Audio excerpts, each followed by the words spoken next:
అందరికీ ప్రభు నామంలో శుభాలు తెలియపరుస్తూ ఉన్నాను. ఈ యొక్క బుధవార దినాన్ని బట్టి దేవుని గొప్ప నామానికి మహిమ కలుగును గాక.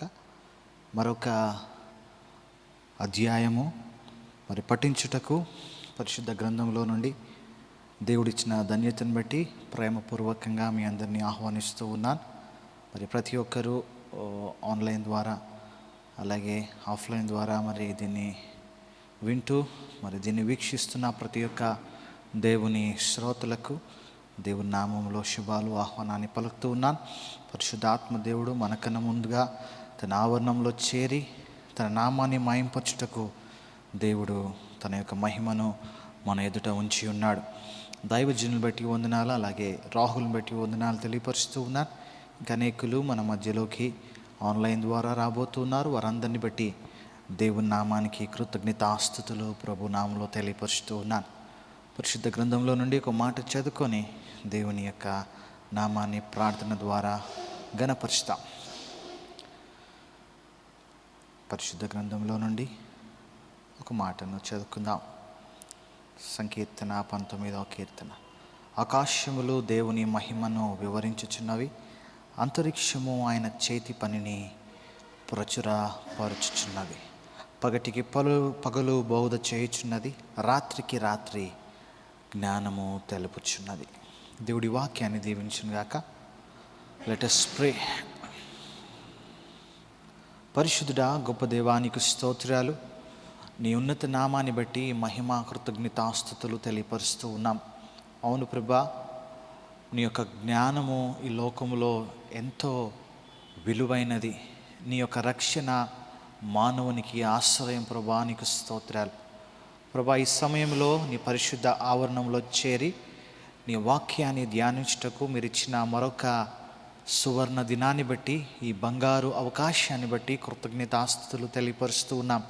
లోకంలో ఉన్నవారు ఈ యొక్క పరిశుద్ధ జ్ఞానాన్ని, ఈ పరిశుద్ధ వాక్యాన్ని ఎరగనివారు. కానీ ఎవరైతే దేవుణ్ణి ఎరుగుతారో, ఎవరైతే దేవుని వాక్యాన్ని మరి గైకొంటారో, ఎవరైతే దేవుని ఆజ్ఞలు గైకొంటారో వారు బలము కలిగి గొప్ప కార్యాలు ఈ లోకంలో ఇంకా అనేక ప్రదేశాలలో చేస్తారని నీ పరిశుద్ధ వాక్యము మానవులకు ఒక ఆశీర్వాదాన్ని, ఒక ఐశ్వర్యాన్ని ఇస్తుంది. నీకు స్తోత్రాలందనాలు. దేవుణ్ణి ప్రేమించే వారికి సమస్తము మేలు కలుగుటకే దేవుడు చేసి ఉన్నాడని నీ పరిశుద్ధ వాక్యము ఒక ఆశీర్వాదము ఈ యొక్క సాయంకాల సమయంలో మా అందరికీ ఇస్తుంది. ఎంత గొప్ప మేలు ప్రభువా, నీకు స్తోత్రాలు.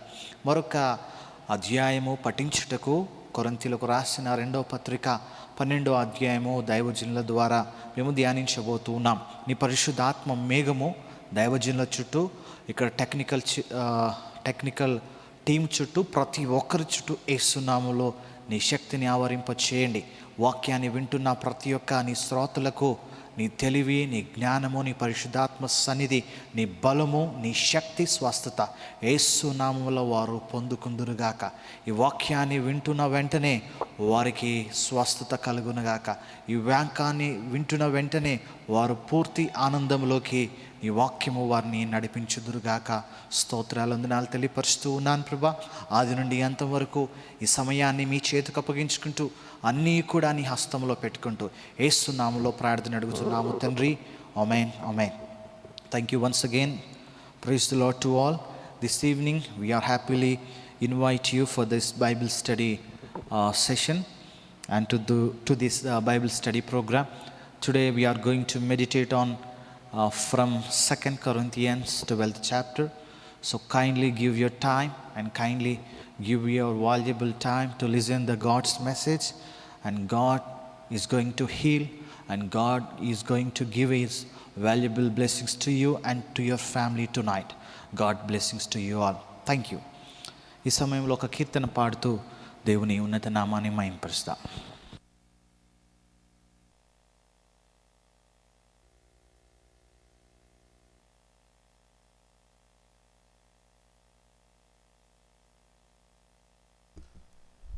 ఒక కీర్తన పాడుతూ దేవుని మహిమ నామాన్ని మహింపరుస్తాం. ఆయన మహిమగల నామాన్ని, గొప్ప నామాన్ని కొనియాడదాం.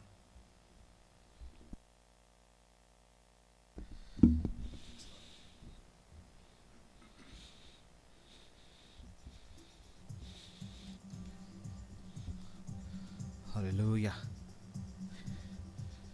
దేవునికి మహిమ కలుగునుగాక. హల్లెలూయా.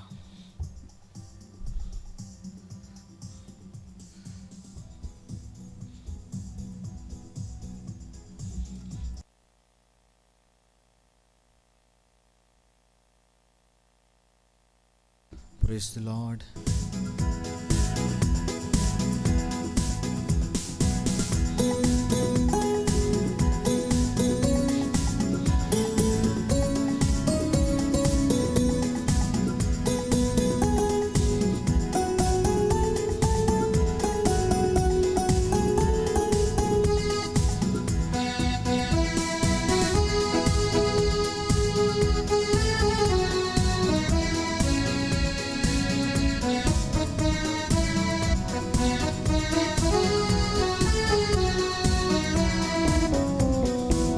శ్రేష్టమైన నామం, శక్తి కలిగిన నామం, జుంటి తేనె ధారల కన్నా మధురమైన నామం. శ్రేష్టమైన నామం, శక్తి కలిగిన నామం, జుంటి తేనె ధారల కన్నా మధురమైన నామం. యేసునామం మధుర నామం, యేసునామం సుమధుర నామం, యేసునామం మధుర నామం, యేసునామం సుమధుర నామం. శ్రేష్టమైన నామం, శక్తి కలిగిన నామం, జుంటి తేనె ధారల కన్నా మధురమైన నామం. సాటి లేని నామం, స్వస్థపరచే నామం, జుంటి తేనె ధారల కన్నా మధురమైన నామం. సాటి లేని నామం, స్వస్థపరచే నామం, అన్ని నామముల కన్నా నిత్యమైన నామం.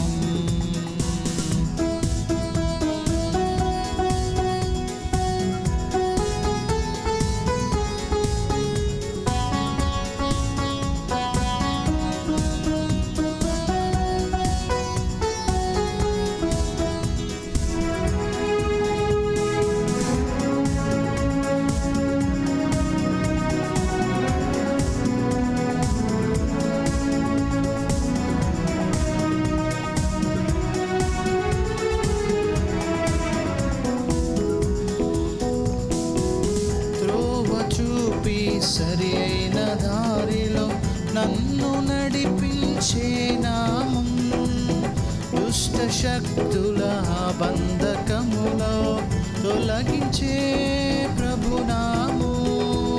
త్రోవ చూపి సరి అయిన దారిలో నన్ను నడిపించే నామం, దుష్ట శక్తుల బంధకములో తొలగించే ప్రభునామము.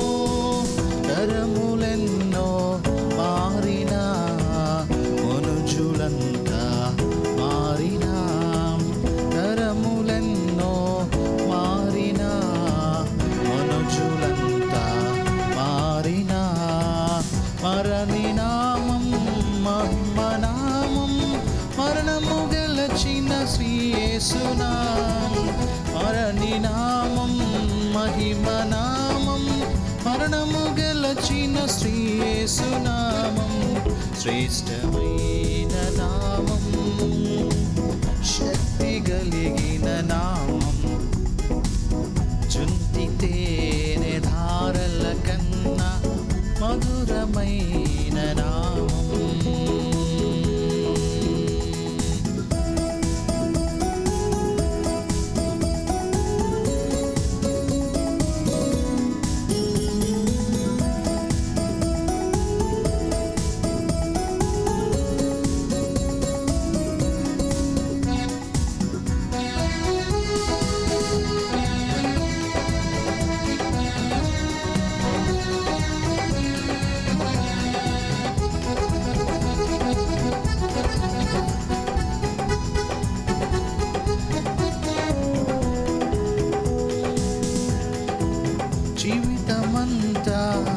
జీవనమంతా పరిమళించే ప్రభునామం. జీవితమంతా జీవనమంతా స్మరించగలిగే ప్రభునామం. కలవరమునను వెంటాడినను ధైర్యమునిచ్చే ప్రభునామం. కలవరమునను వెంటాడినను ధైర్యమునిచ్చే ప్రభునామం. భారమెంతో ఉన్నను శాంతి నొసగే దివ్యనామం. భారమెంతో ఉన్నను శాంతి నొసగే దివ్యనామం. మరణి నామం మహిమనామం. మరణము గెలచిన శ్రీయేసునామం. మరణి నామం మహిమనామం. మరణము గెలచిన శ్రీయేసునామం. శ్రేష్టమైన నామం, శక్తి కలిగిన నామం. జుంటి తేనె ధారల కన్నా మధురమైన నామం. సాటి లేని నామం, స్వస్థపరచే నామం. అన్ని నామముల కన్నా నిత్యమైన నామం. యేసునామం మధుర నామం. యేసునామం సుమధుర నామం. యేసునామం మధుర నామం. యేసునామం సుమధుర నామం. ఇష్టమైన నామం, దిక్కే నామం. జుంటి తేనె గారల కన్నా మధురమైన నామం. సాటి లేని నామం, స్వస్థపరచే నామం. అన్ని నామముల కన్నా నిత్యమైన నామం. యేసునామం మధుర నామం. యేసునామం సుమధుర నామం. యేసునామం మధుర నామం. యేసునామం సుమధుర నామం. యేసునామం మధుర నామం. యేసునామం సుమధుర నామం. యేసునామం మధుర నామం. యేసునామం సుమధుర నామం. శ్రేష్టమైన నామం, శక్తి కలిగే నామం. జుంటి తేనెల కన్నా మధురమైన నామం. సాటి లేని నామం, స్వస్థపరచే నామం. అన్ని నామముల కన్నా నిత్యమైన నామం. యేసునామం మధుర నామం. యేసునామం సుమధుర నామం. యేసునామం మధుర నామం. యేసునామం సుమధుర నామం.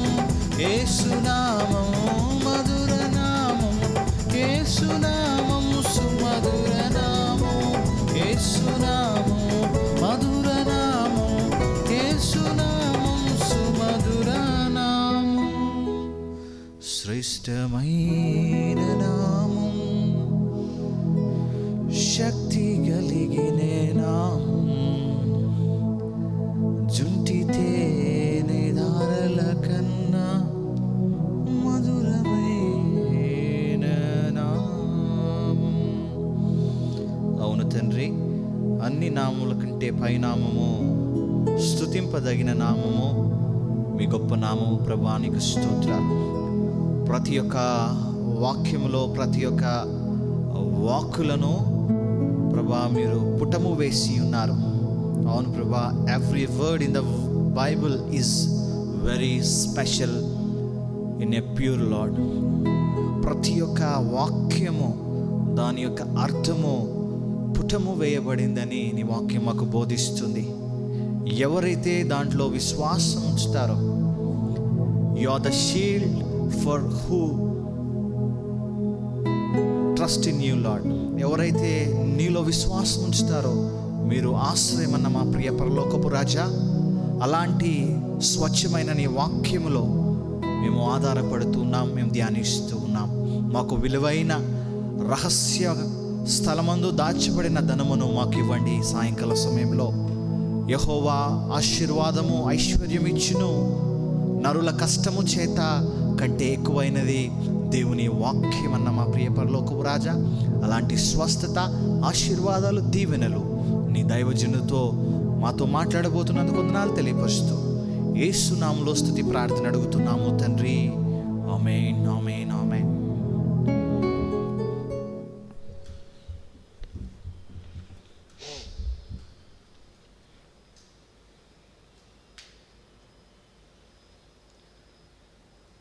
Praise the Lord. Good evening.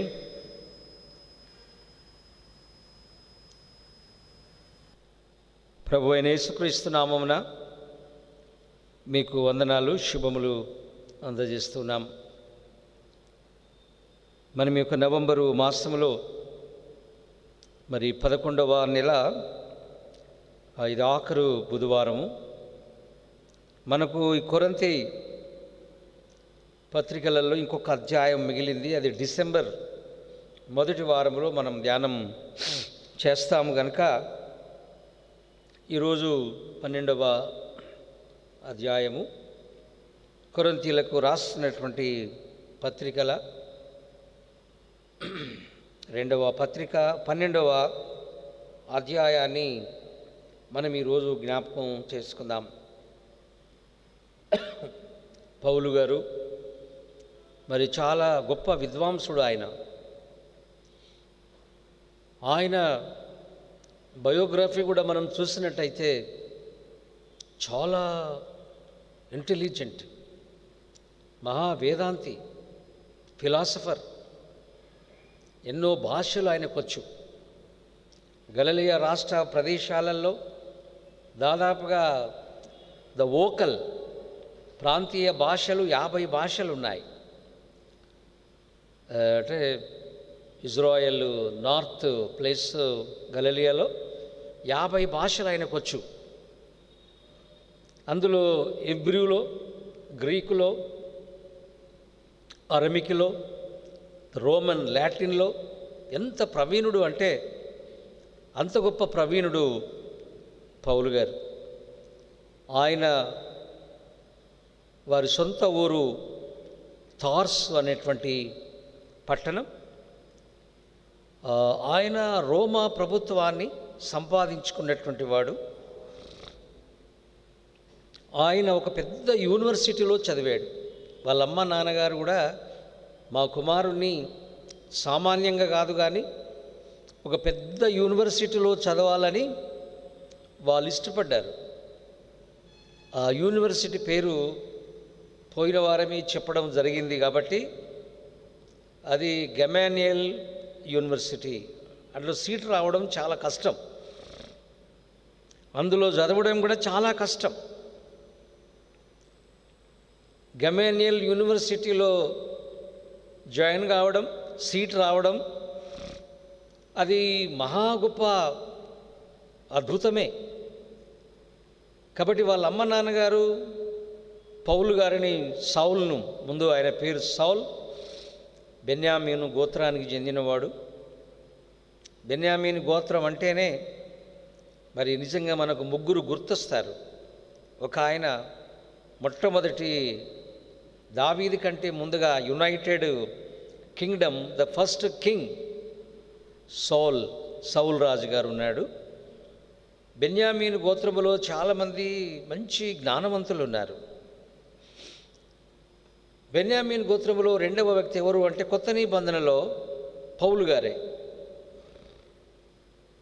బెన్యామీను గోత్రములో మరొకరు ఉన్నారు, మహా గొప్ప ధనవంతులు, మొర్దెకై. ఆయన కుమార్తె అయినటువంటి ఎస్తేరు. మరి షీ వాజ్ ఆల్సో బెంజామిన్ గోత్రానికి చెందింది.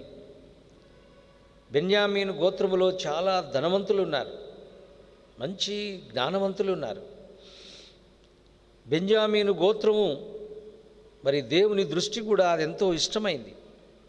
యాకోబు మరి ఆఖరు కుమారుడు బెంజమిన్. కాబట్టి బెంజమిన్ అంటే యాకోబుకు చాలా ఇష్టం, చిన్న కొడుకు. అందులో ఆర్ఫన్ బాయ్ బెంజమిన్, వాళ్ళమ్మ చచ్చిపోయింది రేచల్, కాబట్టి ఈ వాజ్ ఏ ఆర్ఫన్ బాయ్. దేవుడు ఆయనను బాగా దీవిస్తాడు. గొప్ప విద్వాంసుడు. ఆయన క్లాసులో కూడా చూస్తే యూనివర్సిటీ ఆఫ్ గమానియల్ యూనివర్సిటీలో చూస్తే ఆ బ్యాచ్లో ఉన్నటువంటి క్లాస్మేట్స్ ఉన్నారు కదా, ఆ తరగతిలో ఉండే వాళ్ళందరిలో కంటే ఎవడు చాలా జ్ఞానవంతుడు, ఇంటలెక్చువల్ పర్సన్ క్లాసులో గమానియల్ యూనివర్సిటీలో అంటే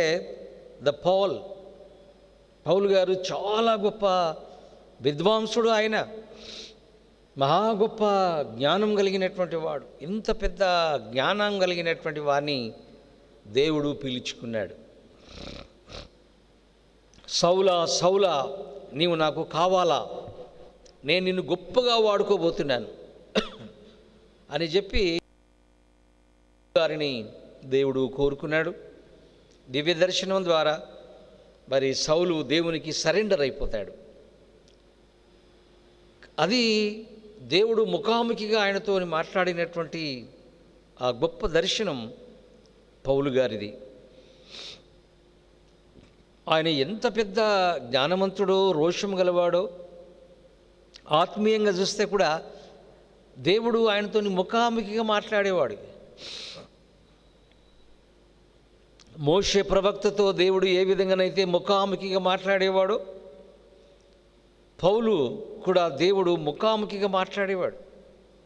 రాత్రులు దేవుడు ఆయనతో మాట్లాడినట్టుగా అపోస్తలుల కార్య గ్రంథాలలో ఉన్నాయి. ఎవ్రీడే ప్రోగ్రామ్ మరి పౌలు గారి ముందు పెట్టి దేవుడు, ఇగో ఈ పట్టణంలో నీవు మాట్లాడాలా, ఇక్కడ అద్భుతాలు చేయాలా, నీవు ఈ కార్యం చేయాలన్నంతగా దేవుడు అతన్ని ఆ విధంగా సిద్ధపరిచేటువంటి వాడు. ఈరోజు 12వ అధ్యాయంలో మనం చదివినట్టయితే పౌలు గారు అంటున్నాడు ఇక్కడ ఏమిటంటే, నేను అతిశయపడడానికి చాలా కారణాలు నాకున్నాయి. నా ఎడ్యుకేషన్, నా గోత్రం, నాకున్న భక్తి, నేను చాలా నిష్ట కలిగిన వాడిని, నేను చాలా పరిచయుణ్ణి, నేను పార్లమెంటులో కూడా ఉన్నవాడిని, ఇన్ని రకాలైనటువంటి యోగ్యతలు నాకున్నాయి. కడమ అపోస్తల్లాగా నాకు కూడా దేవుడు ఇచ్చినటువంటి గిఫ్ట్స్ కొన్ని ఉన్నాయి. ఎలాగంటే స్వస్థపరిచేటువంటి భాషలు మాట్లాడే, మరి అనేకమైన అద్భుత కార్యాలు చేయగలిగిన ఈ విధమైనటువంటి అనేక రకాలైనటువంటి అద్భుతాలు నాకు ఉన్నాయి. కాబట్టి నేను అతిశయపడా. ఇన్ని రకాలైనటువంటి దేవుని జ్ఞానం, దైవగణం జ్ఞానము, దేవుని ముఖాముఖిగా ఆయనను చూశాను నేను, ఆయన నాతో మాట్లాడుతూ వస్తున్నాడు. ఇన్ని రకాలైనటువంటి ఆత్మీయతలో నేను ఉన్నను కూడా నేను అతిశయపడడం మంచిది కాదు. కనుక నేను అతిశయపడను అని మాట్లాడుతూ ఉన్నాడు. ప్రియమైనటువంటి వారలారా, కొరింథీ ప్రజలారా, ఎంతోమంది అపోస్తలులు ఉన్నారు. వాళ్ళు కూడా స్వస్థపరిచే వరాలున్నాయి, భాషలు మాట్లాడే వరాలున్నాయి, అద్భుతాలు చేసే వరాలున్నాయి.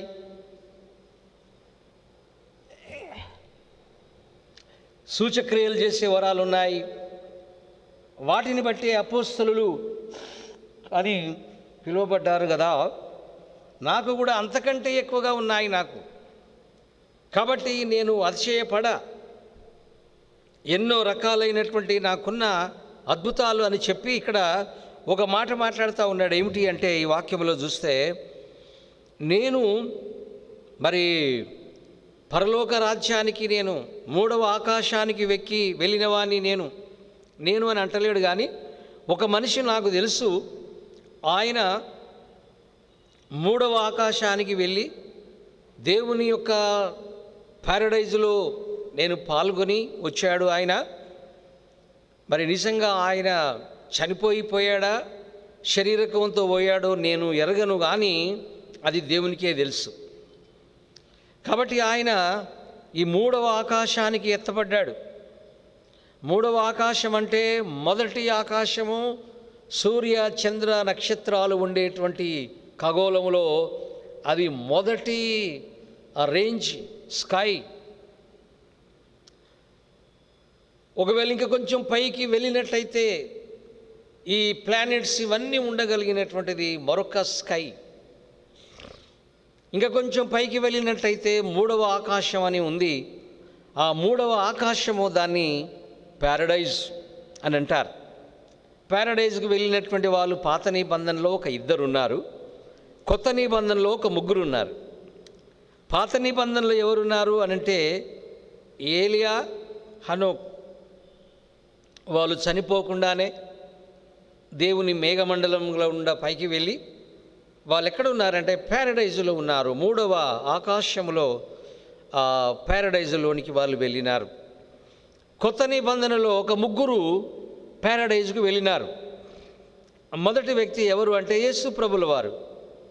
ఆయన సిలువలో చనిపోయిన తర్వాత, సమాధి చేసిన తర్వాత ఆయన పరలోకమునకు వెళ్ళి మరలా తిరిగి ఆయన పాతాళమునకు కూడా వెళ్ళి 3వ రోజు ఆయన సమాధిలో నుండి తిరిగి లేచినవాడు కనుక యేసు ప్రభుల వారు ఆయన పరలోకమునకు వెళ్ళి వచ్చినాడు అని దేవుని వాక్యం మనకు బోధిస్తుంది. 2వ వ్యక్తి ఎవరు అని మనం చూస్తే యోహాను గారు. ప్రకటన గ్రంథంలో దేవుడు ఆయనను పిలిచినాడు, రా పైకి రా, నువ్వు వచ్చి చూడు అంటే ఆయన కూడా దేవుని యొక్క ప్రభు రాజ్యం పరదేశకు వెళ్ళినప్పుడు దివ్యమైనటువంటి ఆరాధన జరుగుతుంది అడా అని యోహాను ప్రకటన గ్రంథములో రాశాడు.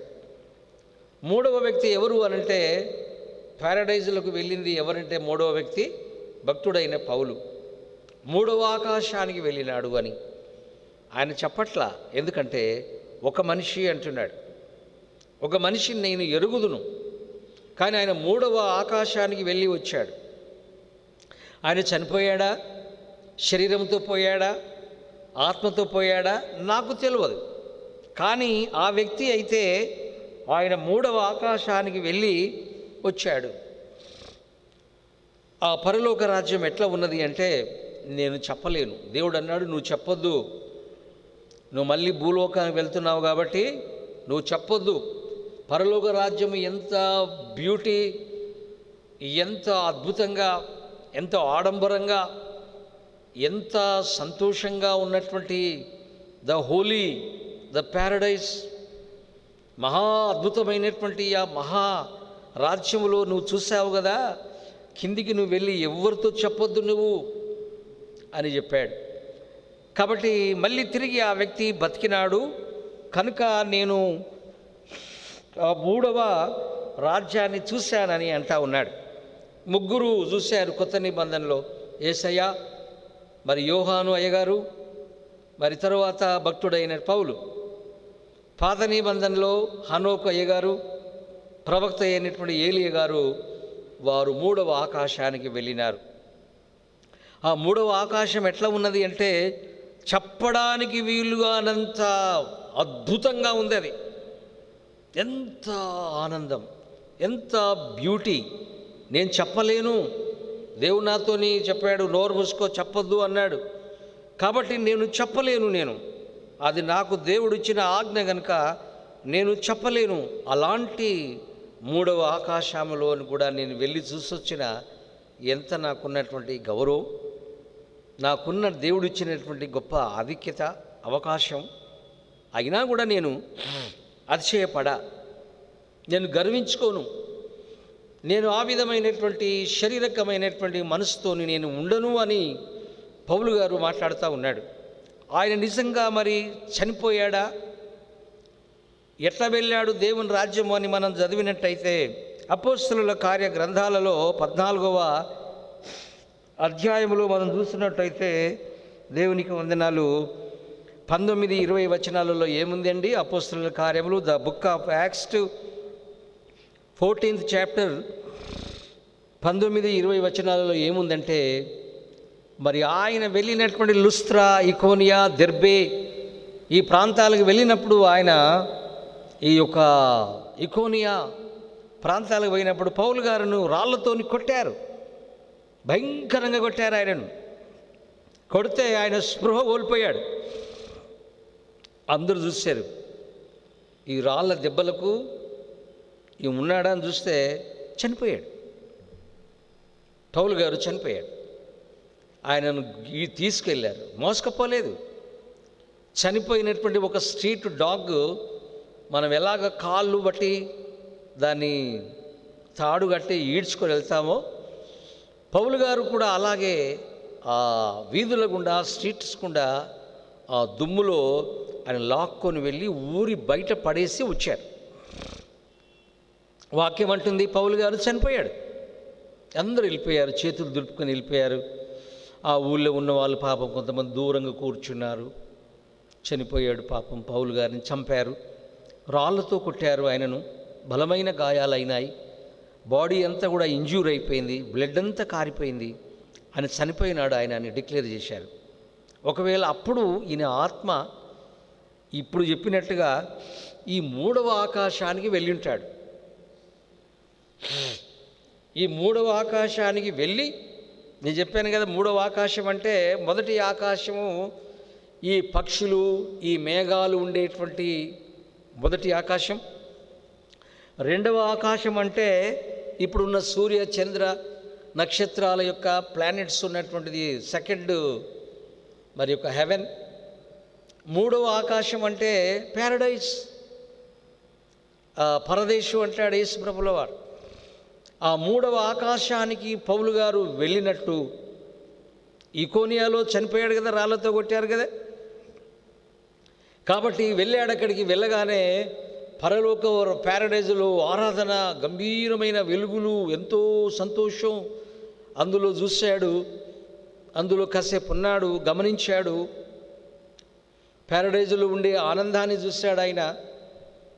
దేవుడు చెప్పాడు ఒక మాట, నువ్వు మళ్ళీ పోతున్నావు భూమి మీదకి, please don't tell to anybody, నువ్వు నోరు మూసుకొని ఉండు.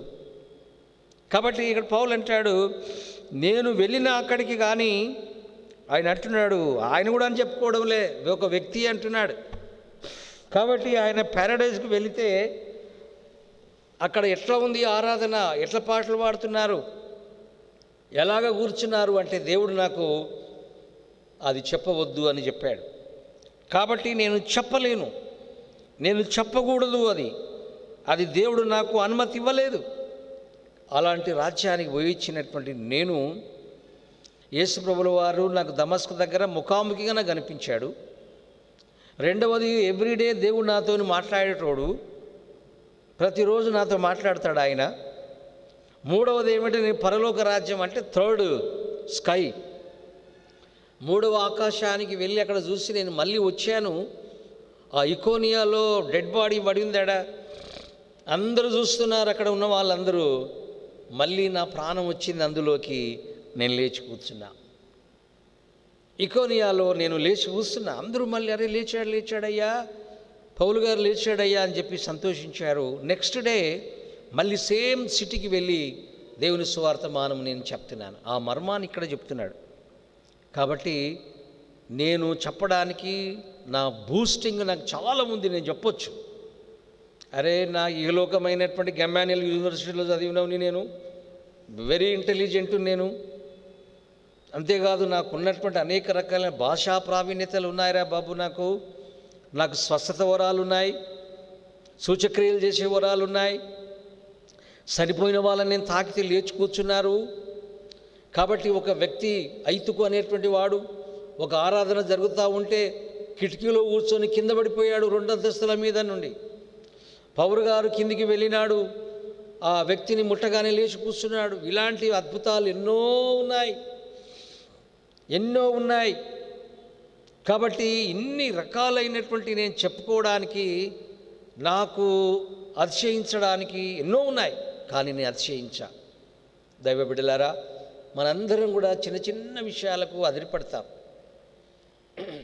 మనం చాలా శారీరకమైన విషయాలు, ఇహలోక సంబంధమైన విషయాలను మనం ఒక రకమైనటువంటి చాలా మనం ఎగ్జిక్యూట్ అవుతూ ఉంటాం. నాకు ఉన్నటువంటి పాండిత్యం, నాకు దేవుని స్వరం వినిపించింది బ్రదర్, లేక దేవుడు నాకు ఇది ఇచ్చాడు అయ్యా, అది ఇచ్చాడు అయ్యా అని మనం ఎన్నో రకాలైనటువంటి అవర్ సెల్ఫ్ ద బూస్టింగ్ మనం అతిశయిస్తాం. నాకు ఇన్ని వరాలు ఉన్నాయి, నేను ఇంత బాగా చెప్తాను, నేను ఇంత మంచిగా పాడతాను నేను అనేటువంటివి, ఆ విధమైనటువంటి బూస్టింగ్ మనం చాలాసార్లు ఉంటాం. పౌలు అంటున్నాడు, నేను అతిశయించా, నేను కొరింథీ ప్రజలారా, నాకున్నటువంటి ద సూపర్ నేచురల్ పవర్స్ ఉన్నాయి, సూపర్ స్టిషియస్ పవర్ నాకుంది, మహాజ్ఞానం ఉంది నాకు, నేను పరలోక రాజ్యం వెళ్ళి చూసి మళ్ళీ వచ్చిన వాడిని, నేను దేవుని నేను ముఖాముఖిగా నేను దమస్కు దగ్గర కలుసుకున్నవాడిని, నేను దేవుడు నాతో ఎవ్రీడే మాట్లాడతాడు, డెడ్ బాడీస్ నా ముందు పడింటే నేను పుట్టుకుంటే లేచి కూర్చున్నారు. ఇన్ని రకాలైన నా అనుభవాలు నాకున్నాయి. బట్ నేను అతిశయించడము మంచిది కాదు. నేను అతిశయపడితే కనుక నా ప్రభు కొరకే నేను అతిశయపడతా. ఏ విషయంలో? నేను చాలాసార్లు ఉపవాసం ఉన్నాను, నన్ను కొట్టారు చాలామంది, నేను చాలా పర్సిక్యూటెడ్, నేను నా ఒళ్ళంతా దెబ్బలే ఉన్నాయి, నేను దాన్ని బట్టి గర్విస్తా. కాబట్టి నేనేదో ఐఆమ్ ద ఎక్స్ట్రాడినరీ పర్సన్ అని నేను సంతోషపడను, నేను అట్లా నాకు ఆ బూస్టింగ్ లేదు. కాబట్టి మీ దగ్గరికి వచ్చినటువంటి కొంతమంది ఉన్నారు గ్రూప్స్, మిమ్మల్ని కలవరపరుస్తున్నారు కదా, వాళ్ళు మేము ఇంత అంతా మాకున్నటువంటి జ్ఞానం ఇది, మేము సంపూర్ణమైనటువంటి గొప్ప వాళ్ళమని చెప్పుకుంటున్నారు కదా, వాళ్ళకంటే నేను చాలా ప్రవీణుణ్ణి కదా, అపోస్తలులందరికంటే కూడా నేను చాలా ప్రవీణుణ్ణి చెప్పాలంటే. ఇన్ని రకాలైనటువంటి ఆత్మీయ భౌతికమైనటువంటి ఈ లోకములో నాకున్న ఆధిక్యతలు, కానీ నేను ఇన్ని రకాలైన నాకున్నటువంటి అనేకమైనటువంటి విషయాలు నాకున్నను కూడా నేను అతిశయించను. కాబట్టి నాకు అతిశయం అనేది మంచిది కాదు అని మరి పౌలు గారు మాట్లాడుతూ ఉన్నాడు.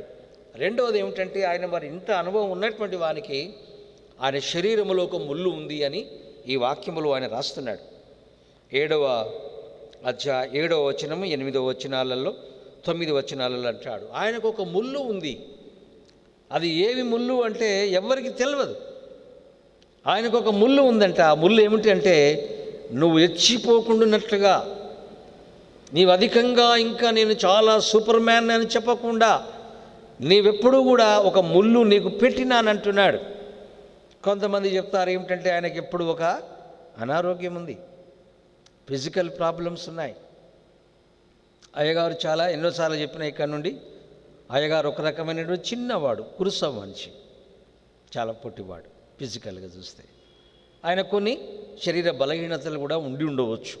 ఒక ముళ్ళు అని అంటున్నాడు. దేవుణ్ణి 3-4 సార్లు ఇంత శవాలను ముట్టినవాడు, అద్భుతమైనటువంటి దేవుని చూసినవాడు, స్వరాన్ని విన్నవాడు, ముఖాముఖిగా చూసినవాడు, 3వ ఆకాశానికి వెళ్ళి చూసి వచ్చిన వాడికి దేవుణ్ణి 3 సార్లు ప్రార్థన చేశాడు. ఏమని అంటే, అయ్యా ఈ ముళ్ళు నాకుంది, ఈ శరీరంలో, ఈ బాడీలో, ఈ ముళ్ళును తీసేవా అని దేవుణ్ణి అడిగితే, దేవుడు అన్నాడు ఇక్కడ వాక్యములు ఏమన్నాడు అంటే, ఓకే నీవు 3 సార్లు అడిగినావు కదా, కాబట్టి నీవు హెచ్చింపబడకుండానట్లుగా 7వ వచనములో నాకు కలిగిన ప్రత్యక్షతలు బహు విశేషాలుగా ఉన్నందున నేను అత్యధికముగా నేను హెచ్చిపోకుండా నిమిత్తము నాకు శరీరములో ఒక ముళ్ళు నేను అత్యధికంగా హెచ్చింపబడకుండానట్లుగా దాన్ని నలగొట్టడానికి సైతాను అది నాకు ఒక పెద్ద ప్రాబ్లంగా ఉంది. అది నా యొద్ద నుండి తొలగిపోవాలని దాని విషయమై నేను 3 సార్లు ప్రార్థన చేశాను. అయితే దేవుడు జవాబు ఏమిచ్చిండంటే దానికి, అందుకు నా కృప నీకు చాలు, బలహీనత ఎందే నా శక్తి నీకు పరిపూర్ణమగుచున్నది అని ఆయనతో చెప్పినాడు. దేవుడు అంటున్నాడు, అది ఉండని, అది ఏమిటో మనకు తెలియదు, ఆ బలహీనత ఏమిటో మనకు తెలియదు. 3 సార్లు దేవుణ్ణి అడిగినాడు, అయ్యా నాకు ఈ ముళ్ళు తీసేయ్యా, ఈ ప్రాబ్లం తీసేయ్యా అంటే దేవుడు అన్నాడు, నో, నేను దియా, అది నీకు ఉండాల్సిందే. నా కృప నీతో ఉన్నది కాబట్టి నువ్వేం భయపడదు. ఆ ముళ్ళు నిన్నేం చేయదయ్యా, నా కృప నీతో కూడా ఉన్నది కనుక నువ్వు భయపడవద్దు అని దేవుడు నాతో మాట్లాడిండు. నేను ఎవ్వరికి కూడా చెప్పలేదు ఈ విషయాలు. నేను పరలోకం పోయి వచ్చిన దమస్కు దగ్గర నాకు దేవుడు కనిపించిండు, ఎవ్రీడే యేసయ్య నాతో మాట్లాడుతున్నాడని నేను చెప్పాను. ఎందుకు తెలిసిన, నేను అలాగ చెప్పినట్టయితే నన్ను కొంతమంది ఏం చేస్తారంటే, అమ్మా నువ్వే దేవునివయ్యా. లుస్త్రాలో పోయినప్పుడు లుస్త్రాలో ఉన్న వాళ్ళందరూ పౌలు గారిని దేవుడు వచ్చిండు, దేవుడు వచ్చిండు, దేవుడు వచ్చిండు అని ఆయన ముందు బలిపీఠం బలి చేసి ఆయనను బండి మీద ఎక్కించి ఊరంతా తిప్పారు. పౌలు అంటాడు, వీఆర్ నాట్ ఏ గాడ్, మేము మామూలు మనుషులం, మేము దేవతలం కాము అని చెప్పాడు. కాబట్టి నేను కూడా ఈ విషయాలు కొరింథీ ప్రజలారా మీకు చెప్తే నన్ను మీరు ఎక్కడ దేవునిగా చూస్తారో, ఎక్కడ నాకు పూజలు చేస్తారో, అమ్మో ఎంత గొప్పవాడు అనుకుంటారేమో అని చెప్పి నేను ఒకవేళ ఆ విధంగా చెప్తే నన్ను చాలామంది, అయ్యగారు మీ కాళ్ళు పట్టుకుంటా, మీ చేతులు పట్టుకుంటా, ఎందుకంటే నువ్వు దేవునివి, నీకు ఇన్ని ప్రత్యక్షతలున్నా, ఇంత జ్ఞానం ఉందని నన్ను బూస్ట్ చేస్తారో అని చెప్పి నేను ఎవ్వరికి చెప్పలే ఈ మర్మాలు. నా మనసులోనే నేను పెట్టుకున్నా. నేను ఎక్కడ కూడా నేను ఎవరికి చెప్పలేదు. నా సెల్ఫ్, నా బూస్టింగ్ నేను చేసుకోదలుచుకోలేదు. కాబట్టి నేను అట్లా చెప్పకపోయినందున మీ దృష్టిలో నేను ఏమైపోయినానంటే సామాన్యమైనటువంటి వ్యక్తి పౌలు గారు. మన దగ్గరికి వస్తున్నారు కదా కొంతమంది, వాళ్ళకంటే ఈయన మామూలు అనుకుంటున్నారా? నేను చెప్పకపోయినందున తప్పు చేసినా నాకు కూడా చెప్పుకొని ఉండింటే, నాకు దేవుడు కనిపించినాడయా, నేను మూడో ఆకాశానికి పోయినానయా, యేసయ్య నాతో రోజు మాట్లాడుతున్నాడయ్యా అని నేను చెప్పకపోయినందున మీ దృష్టిలో నేను తక్కువ వాడిని అయ్యానా? నేను చెప్పుకోగలను. నేను ఆ విధంగా చెప్పుకోవడానికి నాకు ఇంకా చాలా కారణాలు ఉన్నాయి, కానీ నేను చెప్పను. దాని ద్వారా నాకు ఒక రకమైనటువంటి అతిశయం వస్తుంది. ఈరోజు ఎంతోమంది సేవకులు కూడా మంచి ప్రసంగం చేస్తే, బాగా గుడి నిండిపోతే, మంచి కానుకలు వస్తూ ఉంటే, ఈ రోజులలో వాళ్ళందరికీ కూడా ఒక రకమైనటువంటి అతిశయం. ఈ రోజులలో చూస్తే దేవుని కంటే ఎక్కువగా వాళ్ళు ఘనత పొందుతున్నారు. ప్రజలలో వారు ఒక దేవునిగా ఆ విధమైనటువంటి యొక్క స్థితిని వాళ్ళు పొందుకుంటున్నారు. పౌలు గారిని మనం చూసి చాలా నేర్చుకోవాలి. పౌలు ఎంత తగ్గింపు, ఎంత విధేయత కలిగి ఉంటున్నాడో. కొరింథీ ప్రజలారా, మీరు తెలుసుకోండి, నా సంగతులు ఏమిటో మీకు అర్థం కావు కదా అని చెప్తా ఉన్నాడు. 11 నుండి 13 వరకు, నేను చెప్పకపోయినందున అవివేకినైతినా, మీరే నన్ను బలవంతం చేశారు, నేను మీ చేత మెప్పు పొందవలసిన వాడను, ఏలయనగా నేను ఏమాత్రము వాడను కాకపోయినను మిక్కిలి శ్రేష్ఠులైన ఈ అపోస్తలుల కంటే నేను ఏ విషయంలో తక్కువ వాడను కాను కదా. సూచక క్రియలను, అద్భుతాలను, మహత్కార్యాలను చేయటం వలన అపోస్తలులు గౌరవించబడ్డారు, గొప్ప స్థితిలోనికి వచ్చారు. కాబట్టి అలాగా నేను కూడా చేయలేదనుకుంటున్నారా? నేను చేశాను, కానీ నేను అది మీకు చెప్పకపోయినందున నన్ను ఈ విధంగా మీరు తప్పుగా అర్థం చేసుకుంటున్నారు. నన్ను చాలా తప్పుగా మీరు అర్థం చేసుకొని నా విషయంలో కొంత ఘనహీనంగా నన్ను భావిస్తున్నారు అని ఇక్కడ పౌలు గారు కొరింథీ ప్రజలతో మాట్లాడుతూ ఉన్నాడు. 14 నుండి మనం 18 వరకు చదివినట్టయితే ఇంకా కొన్ని విషయాలు. ఇదిగో నేను 3వసారి నేను మీ దగ్గరికి రావడానికి సిద్ధపడుతూ ఉన్నాను. వచ్చినప్పుడు మీకు భారంగా నేను మీ సొత్తు కాదు. నేను వచ్చినప్పుడు మీరే నాకు కావాలి. మీరిచ్చే భోజనాలు, మీరిచ్చే డబ్బులు, మీరిచ్చే కానుకలు, బట్టలు ఇవన్నీ కావు, కానీ నాకు కావాల్సింది మీ ప్రేమ నాకు కావాలి. తల్లిదండ్రులు మరి పిల్లల కొరకు సంపాదిస్తారు కదా కొన్ని ఆస్తులు, పిల్లలు తల్లిదండ్రుల కొరకు కాదు కదా. అలాగే నేను కూడా మీ దగ్గరికి వస్తున్నానంటే నేను ఆత్మీయమైనటువంటి తండ్రిగా నా జ్ఞానాన్ని, నా బలాన్ని, నా సమస్తాన్ని కొరింథీ ప్రజలకు ఇవ్వాలని నేను వస్తున్నానయ్యా అని చెప్పాడు. బిడ్డలరా, పౌలు గారు నిజంగా తనకున్నటువంటి జ్ఞానం, తెలివి, బుద్ధి జ్ఞానం ఎవరికొరకు వాడినాడు అంటే కొరింథీ ప్రజల కొరకు ఆయన ఒక తండ్రిలాగా ఆయన సమస్త జ్ఞానాన్ని ఆ సంఘానికి ఇన్వెస్ట్ చేసినాడు. ప్రియ దేవుని బిడ్డలారా, దేవునికి స్తోత్రాలు. ఈ రోజులలో సేవకులు కూడా మరి నేను కూడా చూసినట్టయితే నేను 1982లో సర్టిఫికెట్ ఇన్ థియాలజీ నేను 3 ఏళ్ళు చదువుకున్నా. నాకు ఎవ్వరు కూడా ఏ సాయం చేయలే. నేను రోజు లైబ్రరీలో మరి అంతేకాదు తోటలో పనిచేసి రోజొక రూపాయి సంపాదించుకొని నెలలో మరి నేను కాలేజీ ఫీజు కట్టుకొని, నేను స్టైఫండ్ లేకపోతే హాస్టల్లో బోర్డింగ్లో నేను భోజనానికి అట్లా ఒక 12 రూపాయలు ఇచ్చి నేను బైబిల్ ట్రైనింగ్ నేను చేసుకున్నాను. ఆ తర్వాత నేను మళ్ళీ బీటీహెచ్ 3 సంవత్సరాలు కూడా ఎంతో కష్టపడి నేను చదువుకున్నాను. బీడీ కూడా నేను ఎంతో డబ్బులు నా సొంతగా నేను చదువుకొని మరి సెరంపూర్ కాలేజ్ యూనివర్సిటీ యొక్క బీడీ నేను చదువుకున్నాను. నేను ఎంఎన్ చదువుకున్నాను ఏసీటీసీలో, ఎంఏ సోషియాలజీ చేసుకున్నాను.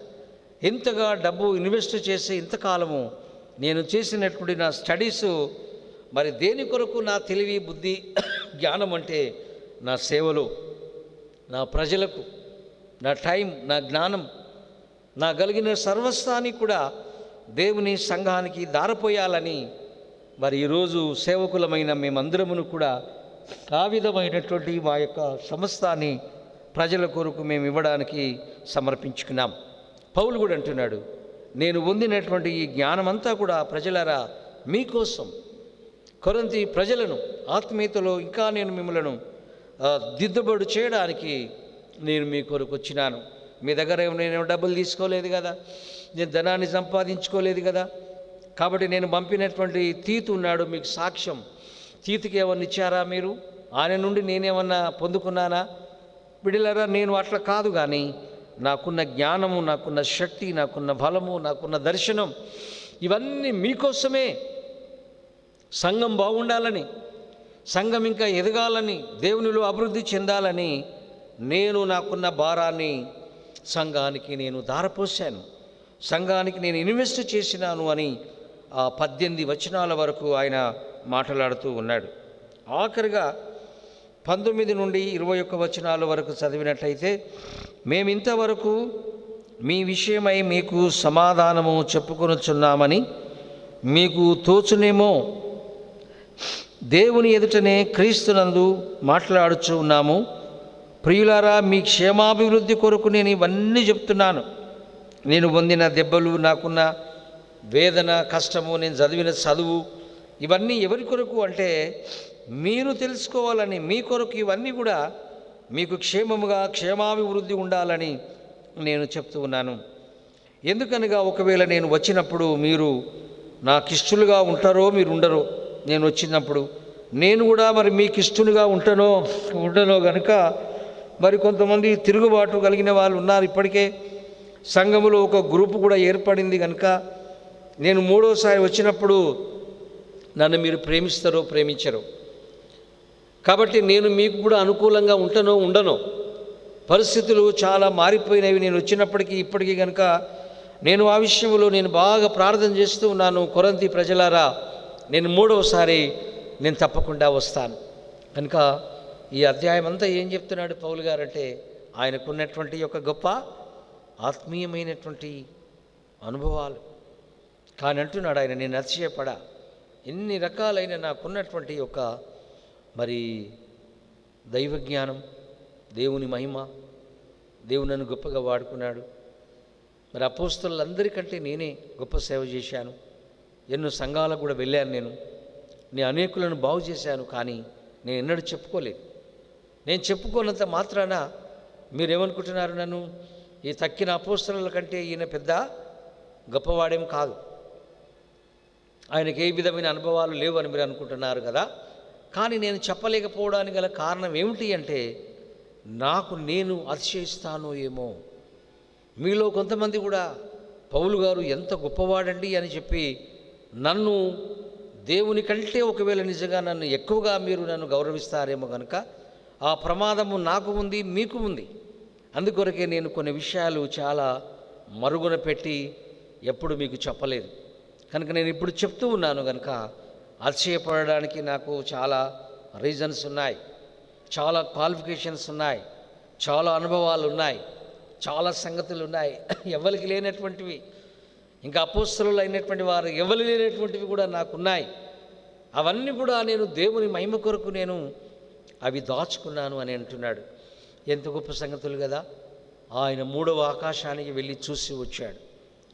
కాబట్టి పౌలు గారికి ఎందుకు చెప్పవద్దన్నాడు అంటే, ఆ అనుభవమే కనుక చెప్పినట్టయితే మనందరం కూడా ఈ భూమి మీద ఇంకో కాలం మనం బతకకుండా తొందరగా వెళ్ళిపోదాం, పరలోకం బాగుందట, అక్కడ చాలా బ్యూటిఫుల్ ప్లేస్ అంట, అది అక్కడ మంచి ఆరాధన ఉందంట, గొప్ప మరి అక్కడ ఉండేటువంటి గౌరవం ఉందంట, గొప్ప అక్కడ ఉండేటువంటి సంతోషం ఉందంట అని చెప్పి మనందరం కూడా ఈ భూమిని విడిచిపెట్టి తొందరలోనే ప్యారడైజ్కి వెళ్తే బాగుండని మీరు కోరుకుంటారు కనుక దయచేసి జరగవలసిన సువార్త పని ఉంది, భూమి మీద చేయాల్సిన పని ఉంది.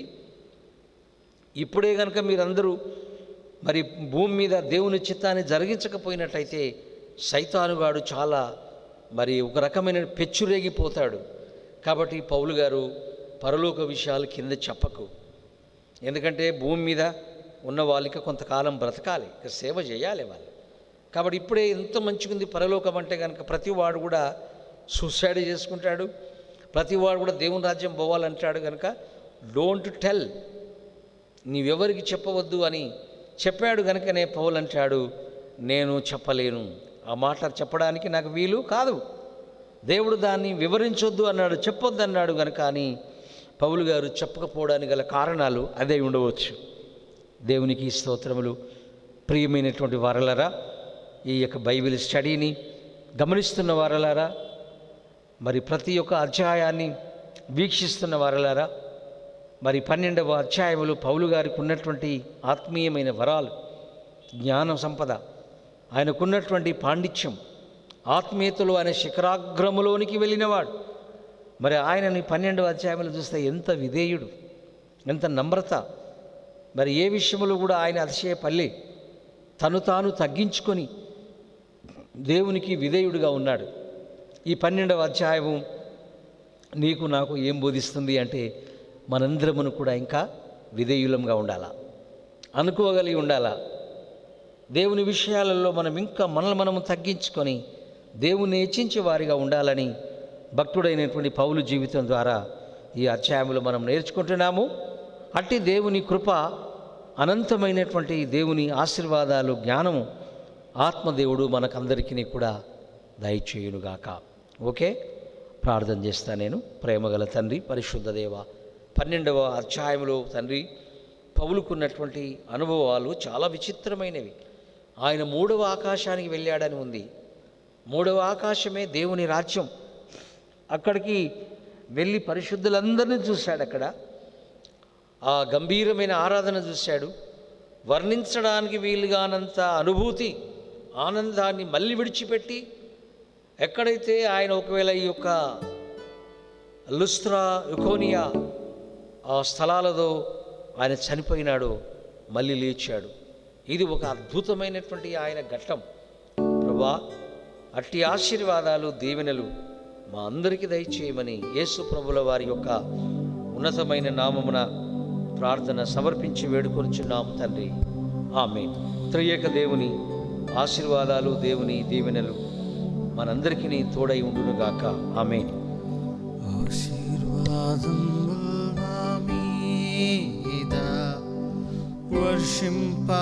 వర్షింపచేయుమీషా, ఔషాతో నమ్మియున్నాము, నీ సత్య వాగ్దాతము